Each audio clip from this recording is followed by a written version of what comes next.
नमस्कार.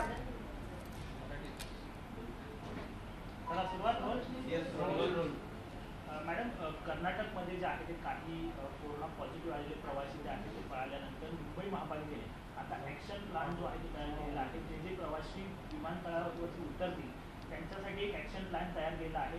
काय हा ॲक्शन प्लॅन आहे सविस्तर? मुळामध्ये ज्या पद्धतीने कर्नाटकाचं प्रवासी पळाले असं कळल्यापासून सगळेच राज्य ही आता अलर्ट झाली. मुळामध्ये महाराष्ट्र राज्य आणि त्याच्यातली मुंबई ही तर नेहमीच अलर्ट असते. याचा आपण कोविड-19 करोना काळामध्ये जसजसा वाढत जात होता प्रादुर्भाव तसतसं आपली 35 सूत्री, पंचसूत्री, 21 सूत्री, 24 सूत्री कार्यक्रम आपण चालू ठेवले होते. आत्ता आपल्याकडे जो ॲक्शन प्लॅन आपण घेतलेला आहे तो एअरपोर्ट CUकडून हाय रिस्क देशातून येणारे प्रवासी आणि त्याची आपत्कालीन कक्षाला पाठवली जाणार यादी, म्हणजे जे एअरपोर्ट ॲथॉरिटी आहे त्यांच्याकडनं आलेली यादी ही आपली आपत्कालीन कक्षाला पाठवली जाणार. त्याचप्रमाणे ती सॉफ्टवेअरच्या याने पाठवली जाणार आहे. म्हणजे ती यादी पाठवताना अगदी सोपं सॉफ्टवेअरनी दिली जाणार आहे. ही यादी आपत्कालीन कक्षाकडून मुंबई महापालिकेच्या 24 वॉर्डमधील वॉर रूमला ती कळवली जाणार आहे आणि 24 वॉर्ड रूममध्ये कळवत असताना त्यांच्या असलेल्या पत्त्यासहित ती कळवली जाणार आहे. त्यामुळे सुलभतेने आपल्याला ते काम करता येणार आहे आणि वॉर रूममधून सतत सगळ्या प्रवाशांची 7 दिवस संपर्क ठेवला जाणार आहे. काही फोनवरून ठेवला जाईल तर काही लांबून का होईना पण फिजिकली त्यांना भेटलं जाईल. आणि विलगीकरणाचा जो नियम आहे तो प्रवासी नीट पाळतायत की नाही, करतायत की नाही म्हणून काही तिथल्या असलेल्या सोसायट्या किंवा तिथे असलेल्या आजूबाजूच्या काही लोकांना इन्व्हॉल्व करून ते पण लक्ष ठेवलं जाईल. तसंच प्रत्येक वॉर्डमध्ये 10 ॲम्ब्युलन्स म्हणजे तैनात ठेवलेलं आहे की जेणेकरून कुठलाही फोन आल्या क्षणी ट्रॅफिक सोडता पटकन पोचावं इतक्या तत्परतेने ठेवलेलं आहे. आमचं जे महापालिकेचं पथक आहे ते घरी जाऊन त्यांचे चेकअप करणार आहे. तसंच जिथे तो प्रवासी राहणार मगाशी सांगितल्याप्रमाणे त्या प्रत्येक सोसायटीला आपण आपल्यामध्ये इन्व्हॉल्व करणार आहोत की त्या कामामध्ये मदत करावी म्हणून त्या सोसायटीला तिथे असलेल्या इमारतीमधल्या त्यांना पत्र दिली जाणार आहे. आणि नागरिकांच्या सहकार्याने या सगळ्या गोष्टी होणार आहेत. मला वाटतं मी परवाच्या दिवशीच एक दिवस आधीच सांगितलं होतं, एखादा प्रवासी तुमच्या बिल्डिंगमध्ये किंवा सोसायटीत आला तर त्याची माहिती द्या. आमच्याकडे असेलच पण कधी कोण वेगळ्या कुठच्या तरी एअरपोर्टला उतरले मग ट्रेननी आले किंवा बाय कार आले तर त्याची माहिती असावी म्हणून मुंबईकरांनी अलर्ट राहून माझ्या शेजारी किंवा माझ्या समोर माझ्या मागे ज्या काही सोसायटींची जशी घरं त्याच्यात नेमकं आता कोण आलं आहे कोण राहतं आहे याचं थोडं नागरिकांनी सजग राहून जर आम्हाला माहिती दिली तर मला वाटतं आपल्याला काम करणं सोपं जाईल. 5 वर्षाखालील मुलांमध्ये या नवीन जो ट्रेंड आहे व्हायरसचा त्याचा प्रमाण जास्त वाढत आहे असं दक्षिण आफ्रिकेतल्या काही तज्ञांचा दावा आहे. मुंबईमध्ये आपण कशा पद्धतीनं काळजी लहान मुलांची घेणार आहात काय? नाही, मुळामध्ये ज्या आपल्या संपूर्ण मीडियाच्या माध्यमातून सोशल मीडियाच्या माध्यमातून प्रिंट मीडियाच्या माध्यमातून ज्या नागरिकांच्या कानावर बातम्या जात आहेत अर्थातच आत्ता नागरिक मुंबईकर हे तलाकून निघालेले आहेत कोविड-19 करोनामध्ये. त्यामुळे किमान आपल्या मुलांना त्याचा त्रास होऊ नये. जरी आपण अनलॉकमध्ये गेलो आपण बरंचसं सगळं उघडलं आहे तरी पण मला वाटतं आजच्या घडीला मुंबईत रुग्ण नाही, पण जे काही सॅम्पल आपण ठेवले आहेत तपासणीला, त्याच्यात जर एखाद दुसरा निघालाच तर आपल्याला सगळ्यांना त्रास होऊ शकतो. म्हणून आपल्या मुलांची आपण काळजी घेऊ की जे बगीच्यामध्ये किंवा एकत्र यांनी खेळतात तर खेळू दे, मुलं आहेत ती खेळणार, पण मास्क लावून सॅनिटायझर खिशात ठेवून थोडंसं मुलांना समज देऊन. तर मला वाटतं, कारण हे टास्क फोर्स किंवा तज्ज्ञ लोकांकडनं असं कळतं आहे की लहान मुलांना लवकर त्याची बाधा होते. आणि आपण तर सर्वांनी सेकंड डोस पूर्ण केलेला आहे. ज्यांनी कोणी केला नसेल तर त्यांनी, एकतर आम्ही घरोघरी जाऊन तर चौकशी करतोच आहोत, पण तरी पण अज्ञान, भीती वाटणं, धार्मिक बाबीमुळे मागे राहणं, हे असं न होता अशी लोक जर मागे मागे राहत असतील तर मला वाटतं थोडंसं त्यांच्यावरती सारखं जाऊन जाऊन त्यांना अवेअरनेस देणं आणि कुठल्याही परिस्थितीत इंजेक्शन घे म्हणून सांगणं, तर आपण 100% पहिला डोस पूर्ण केला आहे, आपण सेकंड डोसही लवकरात लवकर 100% पूर्ण करू. बूस्टर डोससाठी काही चाललंय का? बूस्टर डोस जे लोक त्यांना देण्यासाठी काही शिफारस पाठवली का केंद्राकडे? नाही, मुलामध्ये आपल्याकडे अनेक वॅक्सिन आत्ता आहेत. आपल्या आरोग्य मंत्री महोदय राजेश टोपेंनी पत्र लिहिलं आहे की हा जो पिरियड आहे तो जरा कमी होईल, तर आम्हाला आता तुमच्याकडं वॅक्सिन नको आहे, आमच्याकडे आहेत तेच वॅक्सिन पूर्ण करू दे. आधी पहिला ते होऊ दे, 2 डोस 100% पूर्ण झाले, मग जे काही केंद्र, राज्य, टास्क फोर्स, जे कोणी एक्सपर्ट यांच्याकडनं जे येईल माहिती किंवा नियम, आणि बूस्टर डोस आला तर घ्यावा लागेल.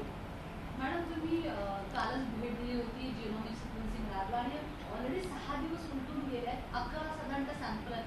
मग रिपोर्ट कधीपर्यंत येऊ शकेल आणि इतका वेळ का जातोय? नाही, मुलामध्ये जे रिपोर्ट सॅम्पल आलेले आहेत आपल्याकडे, आधी त्या आलेल्या सॅम्पलला 24 तास लागतात, कारण त्याच्यावरती पुन्हा चेक केलं जातं, त्यानंतर त्याच्यावर पुन्हा प्रक्रिया केली जाते, त्याला 24 आवर्स आहेत. आणि एकदा ते जिनोम सिक्वेन्सीच्या मशीनमध्ये गेल्यानंतर 72 हे तास आहेत. म्हणजे ज्या दिवशी आले, बरं 1 आला, 2 आला, 3 आला असं नाही होत, कारण एकाच वेळेला आता 288 आपण रिपोर्टला टाकलेले आहेत. ज्याचा आपल्याला डाऊट होता 2, ते ऑलरेडी आपण पुण्याला पाठवले आणि तो जरा रिपोर्ट अजून आलेला नाही आहे. आत्ताच मला कस्तुरबाच्या डीनचा फोन होता की काही तासात रिपोर्ट येण्याची शक्यता आहे आणि तो आम्हाला ते पहिलं कळवतीलच. त्यामुळे रिपोर्ट आल्याशिवाय, म्हणूनच या सगळ्यांना विलगीकरण करून जे आले त्यांना कॅच करून एका ह्याच्यात ठेवणं हे जास्त बरोबर आहे. 288 नमुने फक्त ओमायक्रॉनच्या चाचणीसाठी जिनोमिक सिक्वेन्सिंगसाठी पाठवलेत का? आपल्याकडे जी जिनोम सिक्वेन्सीची जी मशीन आहे त्याच्यामध्ये लगेच कुठला विषाणू आहे हा कळतो, आणि त्याच्यामुळे पॉझिटिव्ह जेवढे आले ते नक्की ओमायक्रॉन आहे का एकच नाही कळत, त्याच्यात सगळे हे कळतात, ते टाकलेले आहेत. 288 परदेशी प्रवाशांचेच आहेत का? हो. नायरमध्ये त्या ज्या बाळाचे बाबा ऍडमिट, त्यांचाही दुर्दैवी मृत्यू झाला या सगळ्यात. मलाही आत्ताच कळलं आहे, खरंच दुर्दैवी बाब आहे. आणि याचसाठी कंटिन्यू आपण आता दुसरं बाळ मोठं आणि आई जी कस्तुरबाला आहे त्यांची प्रकृती आत्ता स्टेबल आहे. फक्त भाजलेल्या पेशंटचं किंवा होरपळलेल्या पेशंटचं डे टू डे इन्फेक्शन वाढण्याच्या शक्यता असतात. त्याच्यावरती सगळे डॉक्टर टीम हे लक्ष ठेवून आहे. जितकं मेडिसिन त्यांच्या बॉडीसाठी आवश्यक आहे, अँटीबायोटिक म्हणा, लिक्विड फ्लूड म्हणा, हे सगळं ते करतायत. आपण देवाजवळ प्रार्थना करू शकतो की याबाबत आत्ता किमान आई आणि ते जे मोठं बाळ आहे ते तरी वाचावं.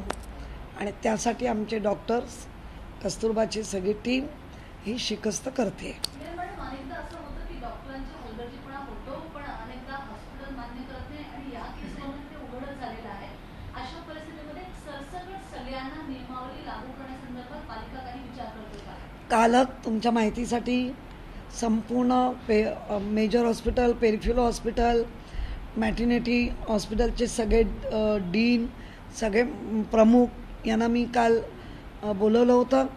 त्यांच्याकडनं मी सगळी माहिती घेतली. त्या माहितीमध्ये माझ्याही लक्षात आलं आहे काही ठिकाणी 4 ते 8, सकाळी 8 ते 4 डॉक्टर असणार. अर्थातच या सगळ्या गोष्टीला नुसतं एकच गोष्ट नाही तर अनेक त्याला कांगोरे आहेत. तरीसुद्धा मी एक निर्देश दिले आहेत की प्रत्येक नर्सिंग होमला डॉक्टरा 24 तास पेडियाट्रिक असले पाहिजे. धोरणात्मक काही निर्णय आहेत तुमचे तर ते येईपर्यंत आपण ज्या प्रमाणे कॉन्ट्रॅक्ट सिस्टमनी घेतो तर तात्पुरत्या स्वरूपात कॉन्ट्रॅक्ट सिस्टमनी ते डॉक्टर उपलब्ध झाले पाहिजे. गायनॅक पाहिजे, पेडियाट्रिशियन पाहिजे, असे सगळे टीम तिथे ते पाहिजे म्हणजे पाहिजे. आणि जी काही अशा घटना घडत आहेत तर त्यावेळेला घडलेल्या घटनेचे जे कोणी आहेत त्यांच्यावर तर कारवाई होईलच, परंतु याच्यानंतर मात्र किंवा आत्ताच जे वरिष्ठ आहेत त्यांच्यावरही कारवाई केली जाईल. कारण आपण या डॉक्टरांच्या ज्यांना आपण कोविड-19 करोनामध्ये किंवा अनेक वेळेला देव म्हणतो तर देवाला चुकण्याची अनुमती कोणीही देऊ शकत नाही आणि देणार नाही.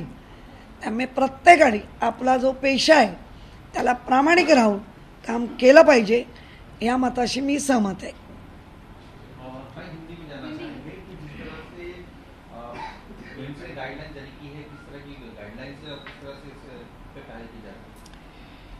बीएमसी ने ये तो गाइडलाइन की है कि जो आने वाला प्रवासी है, हाई रिस्क कंट्री से आने वाला प्रवासी है, उनको उनका पूरी यादी, उनकी पूरी जानकारी, उनके मोबाइल नंबर, उनका जो एड्रेस है सॉफ्टवेयर के माध्यम से जो हमारे आपातकालीन डिपार्टमेंट है उनको दिया जाता है. वो देने के बाद जो हमारे 24 वार्ड है उसमें उनकी यादी भेजी जाती है. उसके बाद पूरे 7 से 10 दिन उनके ऊपर हमारे वॉर रूम से फ़ोन किया जाता है. डायरेक्ट जाके वो उनको जो घर में रहने का जो आदेश दिया है वो बराबर उसके पालन करते हैं कि नहीं वो देखने के लिए उनकी सोसाइटी, उनकी चौल या जिधर रहते उसमें से कुछ लोगों को पत्र भी दिया जाएगा कि उनके ऊपर ध्यान रखो. और जैसे भी जो विलगीकरण में रखा है उनको उसका बराबर पालन करते हैं कि नहीं. इसीलिए हमारे बीएमसी की टीम हमारे सोसाइटी की उधर जो सोसाइटी है उनकी कुछ टीम उनके ऊपर ध्यान रख के काम करेगा. आपके माध्यम से मैं कहना चाहती हूँ कि अभी लोगों को पता चला है कि मुंबई में 7 दिन या 10 दिन विलगीकरण करने के लिए रखते हैं. मैं भी दूसरा एयरपोर्ट में जाके वो उतर के बाय रोड या बाय ट्रेन आ सकते हैं.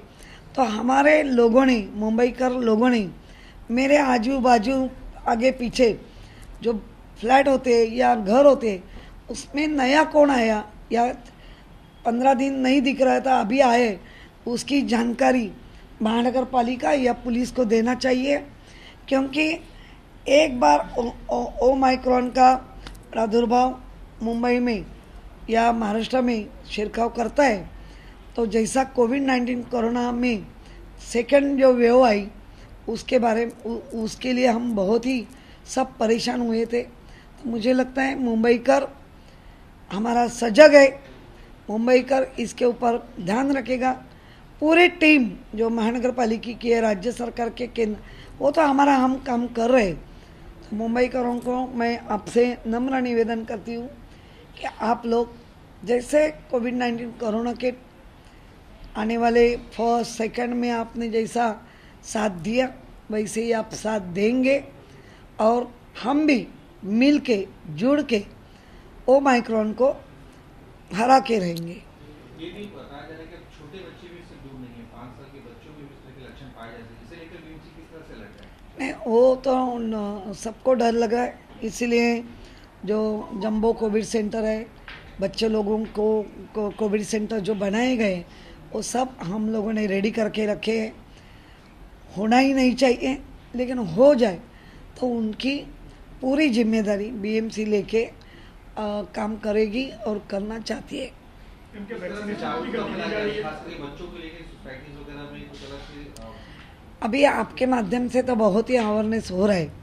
मुझे लगता है आज भी बच्चे लोग बहुत ही खेलने कूदने के लिए अपने बगीचा में, गार्डन में, मैदान में या अब खुद का सोसाइटी के परिसर में वो तो खेलेंगे ही और खेलना भी चाहिए, लेकिन छोटे भी बच्चे हैं तो उनको थोड़ा अलर्ट करना जो पेरेंट्स है उनकी भी जिम्मेदारी और जिम्मेदारी तो वो अच्छी तरह निभाते भी है। उनको मास्क देंगे, मास्क मत निकालो जब तक तू घर में नहीं आता है। उनके जेब में छोटी सी सैनिटाइज़र बॉटल रखेंगे और ज़्यादा से ज़्यादा खुद को खुद एक अकेला खेला करो, ऐसे कह के अपने पेरेंट अपने बच्चे के लिए सजग रहेंगे। मैम, विदेश से लौटने वाले जो लोग थे जो पॉजिटिव पाए गए थे या जिनके सैंपल संदिग्ध थे वो जीनोम सीक्वेंसिंग के लिए भेजे गए थे, कितने कुल सैंपल्स ऐसे थे भेजे गए थे, उनकी रिपोर्ट कब तक एक्सपेक्टेड है? अभी जो डायरेक्ट आए उसके 2 सैंपल तो पुणे में भेजे। अपनी जीनोम सीक्वेंसिंग की जो मशीन है उसमें 1 या 2 ऐसे नहीं कर सकते, इसीलिए अभी 288 अब सैंपल पाए गए और रखे गए हैं। जब भी सैंपल आता है उसका 24 आवर उसका पूरे वापस सब टेस्टिंग हो जाती है। उसके बाद मशीन में डालने के बाद 72 डेज आवर्स लगता है। और जिनके सिम्टम्स बहुत ही गड़त थे उनको पुणे में भेजा है। कस्तूरबा के डीन का अभी कहना है कि ये कुछ घंटों में उनका रिपोर्ट आ सकता है। ये सारे 288 सैंपल्स विदेश से आए हुए लोगों के ही हैं। कोविड-19 कोरोना पॉजिटिव जिसमें वो भी पाए गए और इधर उनके सबके लिए मैम पुणे में कितने एनआईवी में भेजे गए हैं? 2 भेजे। जिस तरह से देखा गया है कि सेकंड लहर में काफी दिक्कतें आई थी, ऑक्सीजन की भी कमी हुई थी, क्या बीएमसी अलर्ट है? बीएमसी ने क्या ऑक्सीजन प्लांट को और भी अपग्रेड करने की कोशिश की है ताकि किसी तरह की दिक्कतें ना हो हॉस्पिटल को? कुछ इसके बारे में सोचा है? एक तो आपको मैं कहना चाहती हूँ, ऑक्सीजन की मात्रा कम हुई, लेकिन अपने मुंबई में, अपने महाराष्ट्र में जो ऑक्सीजन नहीं मिला करके पेशेंट गए, ऐसा एक भी उदाहरण नहीं है, एग्जाम्पल नहीं है। आज भी अपने प्लांट, आज भी अपना बाटला प्लांट सब रेडी है। किधर भी ऑक्सीजन की, वेंटिलेटर की या आईसीयू की या जंबो सेंटर की कमी अभी कुछ नहीं है। पूरी रेडी तैयारी महानगर पालिका ने की है। मैम, वैक्सीनेशन को लेकर के एक बड़ी चिंता थी लोगों के मन में और अब ये कहा भी जा रहा है कि ओमाइक्रॉन जो वेरिएंट है इस पे वैक्सीन का असर हो रहा है, तो वैक्सीनेशन को लेकर क्या थोड़ी गति और दी जाएगी? लोगों को कहा जाएगी ज़्यादा जो बचे हुए लोग करा लें वैक्सीनेशन? हमारी तो तैयारी आज भी है, इसीलिए बेड रिडन पेशेंट घर में जाके दिए, जो सीनियर सिटीजन थे, चल नहीं पाते थे, उनको घर में जाके दिए। बाकी कैंप लगाए, हर वार्ड में 4-4, 5-5, 2-2 हज़ार के कैंप लगाए और लोगों ने साथ भी दी, लोगों ने ले भी। जो नहीं लेने वाले उसमें अशिक्षित, नहीं मुझे कुछ तो हो जाएगा, उसमें डर, नहीं मुझे दुखेगा, दूसरा धार्मिक, नहीं हमारे इसमें नहीं, ऐसी बात में बहुत से लोग रह रहे। लेकिन अभी महानगर पालिका हर एक डोर पे नॉक लगा के पूछ रही है, जो नहीं ले रहे उनको अवेयरनेस दे रही है और ज़्यादा से ज़्यादा उनके ऊपर अवेयरनेस का प्रेशर लाके लेने के लिए मजबूर कर रहे। और मुझे लगता है लोगों ने लेना चाहिए। ओमाइक्रॉन का जो तज्ञ कहते हैं कि जिनका 2 डोज कंप्लीट हुए उसको ओमाइक्रॉन बाकी कंट्री में हुआ भी, लेकिन सौम्य हुआ, और जिन्होंने नहीं लिया उनको बहुत तकलीफ हुआ। मैम, पब्लिक प्लेसेस पे क्या ओमाइक्रॉन के प्रादुर्भाव को देखते हुए टेस्टिंग के और रैंडम टेस्टिंग की व्यवस्था की जाए, क्योंकि तेजी से फैलता और लक्षण लोगों में आमतौर पर नहीं दिख रहे हैं, तो क्या अब फिर से पब्लिक प्लेसेस में रैंडम टेस्टिंग करने की या फिर लोगों को नहीं, उसका मुझे पता नहीं है वो पब्लिक प्लेस में रैंडम टेस्टिंग देने वाले हैं कि नहीं, लेकिन हमारा टेस्टिंग वो भी बढ़ाया गया है। हर एक घर का दस्तक दे के पूछ रहे और देने का प्रयास कर रहे हैं। मुझे लगता है लोगों ने अभी भी वक्त है, क्योंकि अपने पास वैक्सीन की मात्रा बहुत ही है। वैक्सीन गवर्नमेंट को केंद्र राज्य सरकार ने केंद्र को, राजेश टोपे सर, उन्होंने पत्र लिखा है कि हमारे पास डोज बहुत ही है, अभी खाली डेज कुछ कम होते हैं तो सेकंड डेज तुरंत हो सकता है, क्योंकि फर्स्ट डोज मुंबई ने 100% की है। ये पहली मुंबई है पूरे देश में कि 100% डोज कंप्लीट किए, तो सेकंड डोज भी हम कंप्लीट करना चाहते हैं। हमारे पास वैक्सीन भी है केंद्र ने दिया हुआ, तो हम ये भी चाहते हैं कि थोड़े डेज कम होते हैं तो हम सेकंड डोज भी 100% कर सकते हैं। एक और विषय है, नायर अस्पताल में मेडिकल नेग्लिजेंस की जो बात आ रही थी, आज एक और मृत्यु की दुखद खबर आई है। कल काफी हंगामा भी हुआ, बीएमसी में बीजेपी के सारे कॉर्पोरेट्स ने स्वास्थ्य समिति से इस्तीफा भी दे दिया है, और इस बात को लेकर राजनीति काफी बढ़ती जा रही है बीएमसी चुनाव को देखते हुए। मेडिकल नेग्लिजेंस सिर्फ नायर में नहीं, बाकी अस्पतालों में शिकायत आती है, तो क्या कोई ठोस? इसीलिए मैंने कल major hospital, peripheral hospital, maternity home, सबका मैंने आढ़ावा लिया है। उनको सबको मैंने निर्देश दिए हैं कि उसके बाद जो करते हो तो उनके ऊपर तो कार्रवाई हो गई है, लेकिन अभी ऐसा नहीं होगा। जो वरिष्ठ है उनके ऊपर भी कार्रवाई होगी। उन्होंने खुद ने हर महीने में उनको सिविक्स सिखाना जरूरी है। डॉक्टर को, डॉक्टर है लेकिन सिविक्स नहीं है, तो मुझे लगता है ये गलत हो सकता है। दोनों जो सहृदयी डॉक्टर होने चाहिए, कि जो हमने वीडियो देखा है वो किसी को भी गुस्सा आ सकता है, और बहुत ही गुस्से वाली बात है, क्योंकि मेरा कोई रहता तो मैं क्या कर सकता। ये जो दुख की बात मन में आती है वो सबके मन में आना चाहिए, वो डॉक्टर हो या नर्स हो।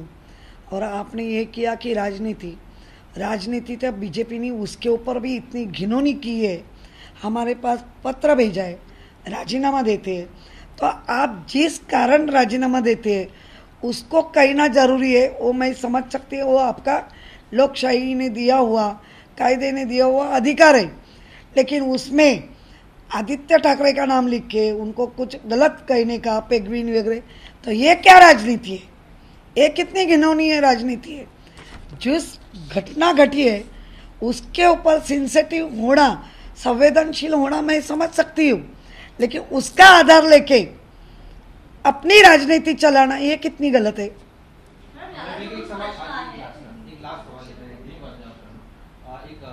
मुंबई में बाहर के लोग आते हैं तो जिसके बाद डोज लेने उन्हें आर्टिफिशियल की जरूरत नहीं होती। अगर अब 2 डोज के बाद आर्टिफिशियल की जरूरत होगी मुंबई में, नहीं, एनीवन, ट्रेन से आए या फिर बस से आए, गवर्नमेंट ने एनीवन, एक तो डोज दिखाओ जो किए हुए हैं या आर्टिफिशियल दिखाओ, दोनों से एनीवन कहा है।